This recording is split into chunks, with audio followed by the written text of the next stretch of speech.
Ce dimanche 19 mars, Canal+ propose un documentaire original qui va faire se rencontrer, et se défier, le biathlète Martin Fourcade et le footballeur Robert Pires.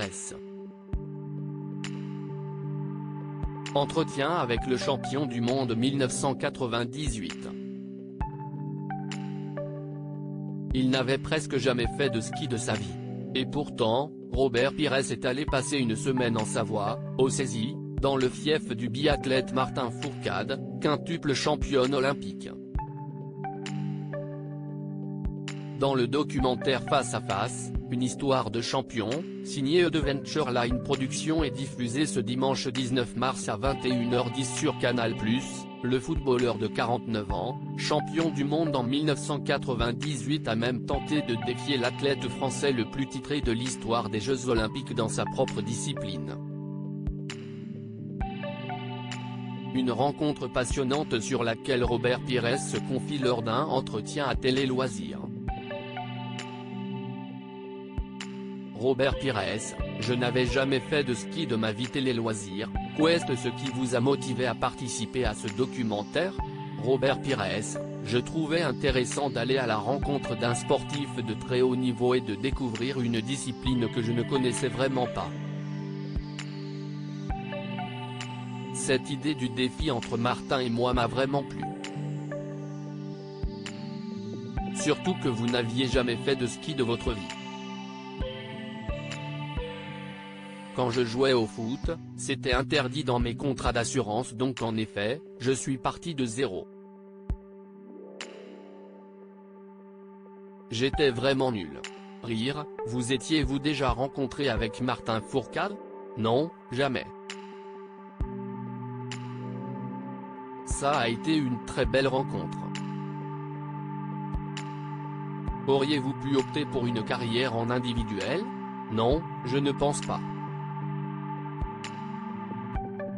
Je n'ai pas été programmé pour ça, j'ai commencé le football dès l'âge de 7 ans.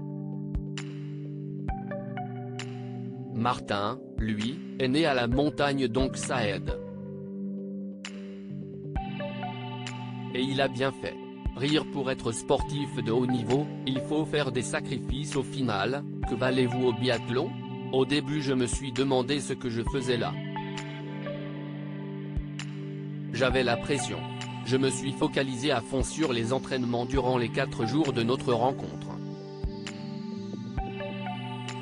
Aujourd'hui je me débrouille et je pourrais partir en promenade avec Martin même s'il doit m'attendre tellement il va vite.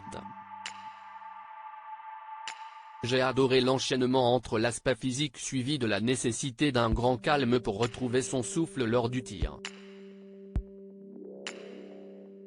Ça s'est bien passé car j'ai appliqué ses conseils au maximum. Martin Fourcade a failli tout arrêter à l'âge de 15 ans.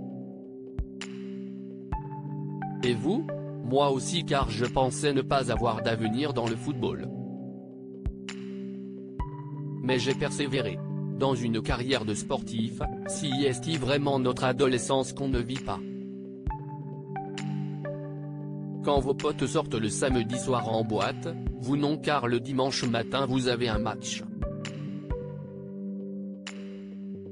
Il faut faire un choix. Et des sacrifices. Mais ça valait le coup. Rire, quel regard portez-vous sur la différence de traitement médiatique entre le biathlon et le football? J'en ai pris l'habitude. Le foot est le sport numéro 1, une discipline ultra populaire où les joueurs appartiennent un peu à tout le monde. Mais le biathlon français marche très bien. Donc si est-il important de montrer autre chose que le football à la télé? Il y a des tensions entre Didier Deschamps et Christophe Dugarry et vous évoquez dans ce documentaire vos coéquipiers de France 98. Avec un groupe WhatsApp où tout le monde n'est pas. Didier Deschamps n'est pas dedans en effet. Moi à titre personnel, je suis proche et je m'entends bien avec tout le monde, mais oui, il y a des tensions entre Didier et Christophe Dugarry. Les affinités sont parfois compliquées, si est comme ça. Comment avez-vous géré l'après, une fois votre retraite sportive annoncée? La rupture a été difficile car du jour au lendemain, tout se termine. Voilà pourquoi j'explique aux jeunes sportifs de penser à l'avenir. Tout va tellement vite. Pour moi tout s'est très bien passé car depuis 2012 j'ai la confiance des médias, entre M6 et désormais Canal+ où je suis consultant pour la Première Ligue et la Ligue des Champions. Et puis j'espère un second volet de ce documentaire. Quel regard portez-vous sur les remous à la Fédération française de football? Noël Le Graët a pris la bonne décision en quittant ses fonctions. Maintenant, il faut tourner la page et faire confiance au prochain président. En espérant que celui-ci ne fasse pas les mêmes erreurs. L'équipe de France masculine se porte plutôt bien. Il faut faire confiance à Didier Deschamps. Je souhaite aux Bleus de se qualifier pour l'Euro 2024 et de le gagner. De l'extérieur, les turbulences sont surtout du côté de l'équipe de France féminine, avec le souci entre Corinne Diacre et les joueuses.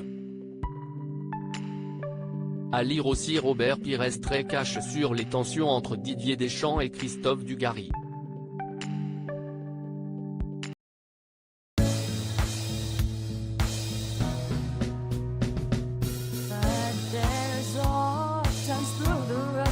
I think you